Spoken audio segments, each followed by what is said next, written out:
దేవుని పరిశుద్ధ నామమునకు మహిమ కలుగునుగాక. ఆమేన్.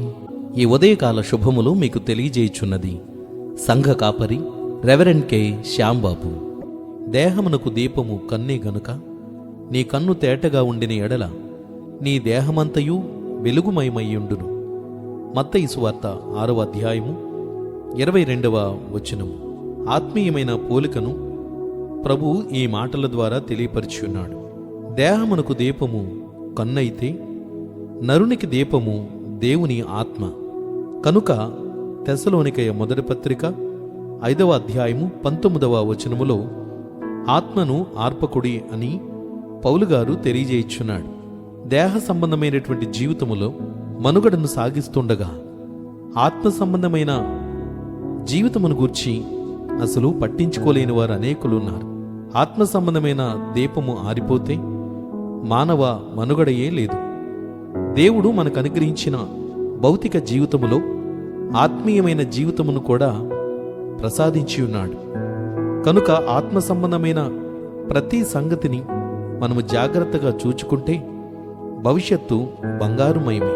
దేవుడిచ్చిన వాక్యపు విధి విధానములు, కట్టడలను, ఆజ్ఞలను మనము పాటించగలిగితే ఆత్మ సంబంధమైన ఆశీర్వాదమును మనం పొందగలం. ఆత్మయే లేకపోతే దేహము నిష్ప్రయోజనమే కదా. యోహాను సువార్తలో 6వ అధ్యాయము 63వ వచనములో ఆత్మయే జీవింపజేయుచున్నది, శరీరము కేవలము నిష్ప్రయోజనము. నేను మీతో చెప్పియున్న మాటలు ఆత్మయు జీవమునయున్నవి అనే వాక్యము ప్రభువే తెలియపరిచియున్నాడు. సోదరుడా, సోదరి, అమాయకపు భక్తిని, అమాయకపు జీవితమును జీవించడము కాదు. దేవుడు తన వాక్య పరిముఖముగా మనకు జ్ఞానబోధ చేయుచున్నాడు.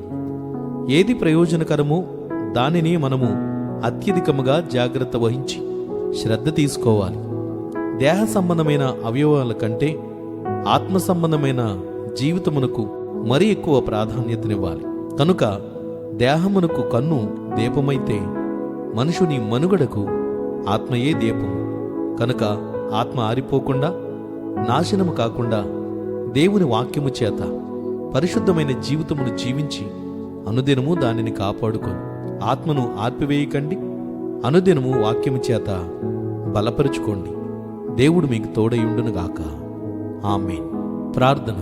ప్రేమామయుడైన తండ్రి, కృపగలిగిన ప్రభువా, నీ పరిశుద్ధ నామమునకు స్తోత్రాలు చెల్లిస్తున్నాం. ఈ దినమందు ఆత్మ సంబంధమైన ఒక సంగతిని మీరు మాకు బోధించి ఉన్నారు. మా జీవితములలో ఏమి తిందుమా, ఏమి త్రాగుదుమా, ఏమి ధరించుకుందామని నిత్యము ఆలోచనల చేత నింపబడుతుండగా మా మనుగడకు ముఖ్యమైనది మా ఆత్మ జీవితమును గురించి ఆత్మీయమైన సంగతిని మీరు బోధించారు. ప్రభువా, ఆత్మీయమైనటువంటి జీవితమునకు కావలసిన అనుదిన వాక్యములు మీరు మాకు బయలుపరుస్తున్నారు. వాక్యానుసారంగా జీవిస్తూ మా జీవితమును కాపాడుకున్నటకు సహాయం చేయండి. కన్ను చీకటైతే దేహమంతా ఉన్నా ప్రయోజనము లేదు. ఆత్మీయ జీవితమును కోల్పోతే భౌతికంగా బ్రతుకున్నా చనిపోయిన వారితో సమానమే. ఈ దినాన్ని వాస్తవాన్ని గ్రహించి వాక్యం ఆలకిస్తున్న బిడ్డలకు ఆత్మీయమైన ప్రేరేపణ కలగచేయమని ప్రార్థిస్తున్నాం. అనుదినము నీ వాక్యమును చదువుటయందు, ప్రార్థించుటయందు, తమ ప్రవర్తనను సరిదిద్దుకొనుటయందు అవకాశము కలిగించండి. ఇలాంటి ఆత్మీయ బోధలు చేయుచున్న దైవ సేవకులను, సహోదరులను, సువార్థికులను, ఉపదేశకులను, మిషనరీలను దీవించు తండ్రి. మారుమనసు పొందని అనేక మంది ఉన్నారు. వారందరికీ మారుమనసును కలిగి చేయండి. శ్రమలు ఉన్నవారిని, ఇబ్బందులలో ఉన్నవారిని ఆదుకొనండి.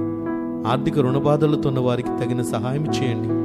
అపరాధములను బట్టి కలిగే ప్రతి శాపము నుంచి ప్రతి వారిని క్షమించి కృప చూపి కాపాడుమని ప్రార్థిస్తూ యేసయ్య నామమున ఈ విజ్ఞాపన అడుగుచున్నాము తండ్రి.